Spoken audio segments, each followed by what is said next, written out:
सभी किसानों, नौजवान साथियों, मेरी माताएं, बहनें, पुलिस प्रशासन के लोग, पत्रकार बंधु और समस्त जत्थेबंदी, मेरे जो किसान भूख हड़ताल पे हैं,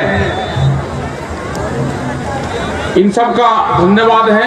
और जिस तरह के जो प्रोग्राम यहाँ पे दिखाए गए हैं, यही हकीकत किसान की है। ये जो प्रोग्राम है, मतलब एक प्रोग्राम से अगर दूसरे प्रोग्राम में जाए तो 200-200 किलोमीटर के अंतर है। जिस तरह से दिल्ली को किसान ने चारों तरफ से घेरा है, जो घेराबंदी है, ये अगर एक साइड से जाएं और दूसरे साइड में जाएं तो 200 किलोमीटर लगते हैं। एक दिन लगता है पूरा हमें एक स्थान से दूसरे स्थान पर जाने के लिए। आपको यहाँ का पता होगा कि यही लोग हैं, लेकिन यहाँ से जो उत्तर प्रदेश और उत्तराखंड के लोग बैठे हुए हैं, जो दूसरी जगह पंजाब और दूसरी साइड के लोग बैठे हुए हैं, हरियाणा की दूसरी साइड में राजस्थान और जो महाराष्ट्र के लोग बैठे हुए हैं, कहीं मध्य प्रदेश और कर्नाटक के लोग बैठे हुए हैं। ये सरकार घिरी है अब की बार 32 साल बाद में दिल्ली में ये जत्थेबंदी आई है। पहले 32 साल पहले हमारे पूर्वज यहाँ पे आए, बड़ी संख्या में लोग आए, लेकिन उसमें दिक्कत, वो उस टाइम पे अंदर थे हम सब लोग। अब की बार दिल्ली को घेरा है चारों तरफ से। जो एक काले कानून है, कल भी सरकार से बातचीत होगी। हमने अपने मुद्दे दिए हैं, अपना एजेंडा दिया है कि जो हमारा एजेंडा है, सबसे पहले काले जो कानून है ये वापसी हो, इसमें कोई समझौता नहीं है। क्योंकि दिल्ली दरबार का अगर बैरिकेडिंग है तो एक कानून हटेंगे जब ही दूसरी चीजों पर बातचीत होगी। स्वामीनाथन कमेटी की रिपोर्ट वो लागू हो देश में। देश के प्रधानमंत्री को जिस तरह से ड्राफ्ट दिया जाता है, पीएमओ तक, प्रधानमंत्री के ऑफिस तक, बड़े बड़े कॉर्पोरेट घरानों की वहां तक पहुंच है, उनको जो दस्तावेज दिया जाता है, और वे प्रधानमंत्री जी फिर मंच पे बोलते हैं कि स्वामीनाथन कमेटी की रिपोर्ट को लागू कर दिया। मतलब देश के प्रधानमंत्री को जो पूंजीपति घराने झूठ बोलवाने का काम करते हैं, ये उन्हीं के खिलाफ ये आंदोलन है। स्वामीनाथन कमेटी की रिपोर्ट लागू नहीं हुई। जो इनके घोषणा पत्र में था, बीजेपी के जो घोषणा पत्र में था, वो था कि एमएसपी पे 50% जोड़ के हम मुनाफा देंगे। इन्हें नहीं दिया। C2+50 वाला फार्मूला था, वो नहीं दिया। A2+FL दिया, उसमें मजदूरी नहीं जोड़ी, उसमें खेती किसानी की जमीन का किराया नहीं जोड़ा। तो आप ये लगा सकते हो कि इतनी बड़े लोग चारों तरफ से घेर के बैठे हुए हैं, उसके बाद में भी ये कह रहे कि हम संशोधन करेंगे। मतलब आज भी ये संशोधन की बात कर रहे हैं। दिल्ली को घेर लिया है चारों तरफ से, आज भी संशोधन की बात कर रहे हैं। कौन मान जाएगा? हमने कहा कि दो ही रास्ते हैं सरकार के पास में, कानून वापसी ले लो, एमएसपी पे कानून बनाओ, स्वामीनाथन कमेटी की रिपोर्ट को लागू करो, जो पुरानी जलाने वाले कानून हैं इनको वापसी करो, जो बिजली के कानून हैं इनको वापसी करो। बिजली के कानून क्या है कि जो भी दो पशु, जिसके पास में जो दो भैंसे पालता होगा, दो पशु होंगे, कॉमर्शियल कलेक्शन उसको गांव में भी लेना पड़ेगा। ये है नया बिजली एक्ट। ये किसान को बर्बाद करने के षड्यंत्र है।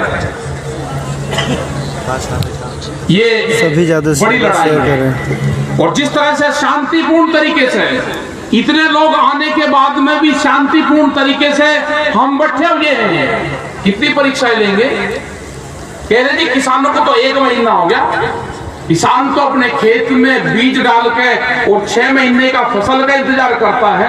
वह फसल फिर बर्बाद हो जाती है, फिर उसमें बीज डालता है, फिर इंतजार करता है। राजस्थान का किसान अपने खेत में 10 साल तक हल चलाता है, अगर सूखा पड़ता है तो 11वें साल भी उसी खेत में हल जोतने जाता है। वो अपना गांव नहीं छोड़ता, अपने खेत को नहीं छोड़ता, वो वहीं हल जोतने जाता है। इस व्यापारी की बात करते हो, जो उस व्यापारी को 2 महीने घाटा हो जाओ जाओ, एक बिजनेस में घाटा हो जाओ, वो दूसरा व्यापार शुरू कर लेगा। एक शहर में घाटा हो गया, वो शहर छोड़ देता है, आप उस व्यापारी की वकालत सरकार करती है। अरे वकालत करनी है तो इस किसान की करो, जो अपना गांव नहीं छोड़ता, जो अपना पिंड नहीं छोड़ता, जो अपनी जमीन का एक टुकड़ा नहीं छोड़ सकता, उसकी बात करो। उसकी बात नहीं होगी देश में। देश में व्यापारी की बात होगी, उनके लिए कानून बनेंगे। देश में कानून बनने से पहले गोदाम बन जाएंगे। ये खाली किसान की लड़ाई नहीं है, ये खाली उस दुकानदार की भी लड़ाई है जो गांव में बैठा हुआ हमको 6 महीने उधार सामान देता है और वो सोचता है कि जब किसान की फसल आएगी तो मेरा पैसा आएगा। जो शहर में दुकानदार है, जो नुक्कड़ पर दुकान करता है, वो 50 परिवारों को उधार सामान देता है। ये मजदूर का भी लड़ाई है। जो मजदूर बैठा हुआ है कि किसान की अच्छी फसल पैदा होगी तो किसान के घर में चिनाई लगेगी, मुझे भी मजदूरी का काम मिलेगा। हमने कहा कि हमारा हिसाब करवाओ। 1967 में पहली बार देश में कनक के रेट तय हुए। उसका रेट था, जो गेहूं का रेट था, जो एमएसपी का रेट था 76 रुपए पर क्विंटल। जो मास्टर की सैलरी थी, जो प्राइमरी का मास्टर था, उसकी सैलरी थी 70 रुपया। वो 1 महीने की तनख्वाह में एक मास्टर 1 क्विंटल गेहूं नहीं खरीद सकता था। हम 3 क्विंटल गेहूं बेच के 1 तोला सोना खरीद सकते थे। सोने का भाव 200 रुपया था। हम भट्टे की जो अव्वल ईंट है, जो ब्रिक्स है, जब मकान बनाते थे तो 1 क्विंटल गेहूं बेचते थे तो 2500 ईंट हम खरीदते थे। हमारे खेत में जो मजदूर काम करता था, हम उसको 5 किलो अनाज देते थे, वो 50 दिन मजदूरी करके 1 तोला सोना खरीद लेता था। हमको कहा कि हमारा हिसाब दो। हमारे बुजुर्गों को खेत में रखा। आज बच्चे पढ़े लिखे आगे, वे हिसाब मांगने आए हैं आज दिल्ली से, उसको हिसाब देना पड़ेगा। हम कोई गलत नहीं कर रहे, हम अपना हिसाब मांगने आए। आज भी हमको 3 क्विंटल गेहूं में 1 तोला सोना दे दो, हम उठकर चले जाएंगे यहाँ से। आप कानून गलत बनाओगे, कानून व्यापारियों के पक्ष में बनाओगे और व्यापारियों के चैम्बर में जाके प्रधानमंत्री जी ये कहेंगे कि कानून किसानों का बहुत बढ़िया है, कहेंगे व्यापारियों का किसानों के बीच में नहीं आएंगे। जब देश में खाद्यान्न की कमी थी तो पंजाब से बुलवाए, बड़े टिकैत साहब को बुलवाया प्रधानमंत्री मनमोहन सिंह ने 2007 में। कहा कि देश में बाहर से गेहूं आ रहा है, आप पैदा करके दो। 1 घंटे की मुलाकात हुई, उनको वे सुझाव दिए, प्रधानमंत्री ने माने, भारत सरकार ने माने और आज 13 साल बाद में भी देश में खाद्यान्न की कमी नहीं है। उस टाइम पे तो एक किसान आतंकवादी नहीं था। उस टाइम पे ये पंजाब के लोग, हरियाणा के लोग जो गेहूं की खेती करते हैं, ये आतंकवादी नहीं थे। उस टाइम पे इन्होंने खेत में काम करने के लिए फंडिंग पाकिस्तान से तो नहीं ली। उस टाइम पे ये बढ़िया थे, जब देश का भंडार भरे उस टाइम पे बढ़िया थे। आज इनको खालिस्तान नहीं बताओगे, आज इनको पाकिस्तान नहीं बताओगे, आज इनको छोटे बड़े किसानों में बांटोगे। आज कहोगे कि बुजुर्ग है, इनको घर भेज दो। घर कहाँ भेज दे? घर तो बर्बाद हो गए, घर बचे कहाँ हैं? दिल्ली सरकार होश में आ जाओ। ये वैचारिक क्रांति है। जब भी वैचारिक क्रांति हुई है वो बंदूक से नहीं दबी। जो विचार उत्पन्न हो गया वो बंदूक से नहीं दबा, वो विचार से ही दबता है। आप इनको जो काले कानून बनाए इनको वापसी ले लो।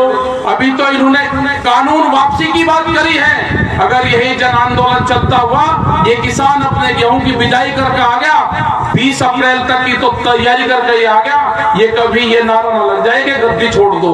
अगर ये नारा लग गया कि गद्दी छोड़ दो तो उसके बाद में क्या करोगे? अभी नारा कानून बदलने का है, कभी ये नारा न लग जाए कि गद्दी छोड़ दो, ये नारा भी लग सकता है। तो सरकारें होश में आ जाएं, इन जन भावनाओं को समझ लें। यही एक चेतावनी इन किसानों की है, इन मजदूरों की है, इन दुकानदारों की है, इन व्यापारियों की है, इन भोले भाले उन लोगों की भी है। जिस तरह के कानून लेकर आ रहे हैं कि जो साप्ताहिक बाजार लगाने वाले लोग हैं, वे 4 करोड़ लोग हैं जो साप्ताहिक बाजार लगाते हैं, जो हर मंगल दिवस लगाते हैं, जो पीठ लगाने का काम करते हैं, जो सस्ते में जो 10 रुपए का 5 रुपए की कंघी बेचने का काम करते हैं, जो 2.5 रुपए का संदूर बेचने का काम करते हैं। ये तो उनको भी खत्म करना चाहते हैं। आ रहे हैं वॉलमार्ट जैसी बड़ी बड़ी कंपनियां आ रही और कह रही कि ये जो साप्ताहिक बाजार है हिंदुस्तान से ये खत्म करो। 4.5 करोड़ लोगों को खत्म करने का प्रोग्राम है, हिंदुस्तान के किसानों को खत्म करने का प्रोग्राम है, यहाँ के जो छोटे दुकानदार हैं उसको खत्म करने का प्रोग्राम है। ये कोई किसानों का आंदोलन थोड़ा, ये जन आंदोलन है। न ये किसी एक पार्टी का आंदोलन रहा, न किसी एक व्यापारी का आंदोलन रहा, ये जन आंदोलन बन गया है। सरकार होश में आए, सरकार जो काले कानून है इनको वापसी ले, एमएसपी पे कानून बनाए, एमएसपी से कम पे खरीदना हो, ये कानून उनको बनाने पड़ेंगे। तो यही सब मुद्दों के साथ में हम आज दूसरी जगह 2 प्रोग्राम ये करें और जगह भी हम जा रहे हैं। सब जगह बड़े जत्थेबंदी हैं, घबराने की कोई बात नहीं। कानून वापसी नहीं तो घर वापसी का नारा लग चुका है। घर की तो गुंजाइश ही नहीं है। जो स्टेज का भी मुंह है, जो जनता का मुंह है, वो दिल्ली की तरफ को है। वापसी नहीं जाना यहाँ से, तकड़े होकर लड़ना है, लंगर चक्कर लड़ना है, तकड़े होकर लंगर चक्कर लड़ना है। तो आप सब लोग का धन्यवाद। जय हिंद, जय भारत, वाहेगुरु जी का खालसा, वाहेगुरु जी की फतेह। अगर आप चाहते हैं गरीब हर वंचित इंसान की आवाज आप तक पहुंचे तो हमारे चैनल को सब्सक्राइब करें और बेल आइकन का बटन दबाना ना भूलें। देखते रहिए बहुजन हलचल न्यूज।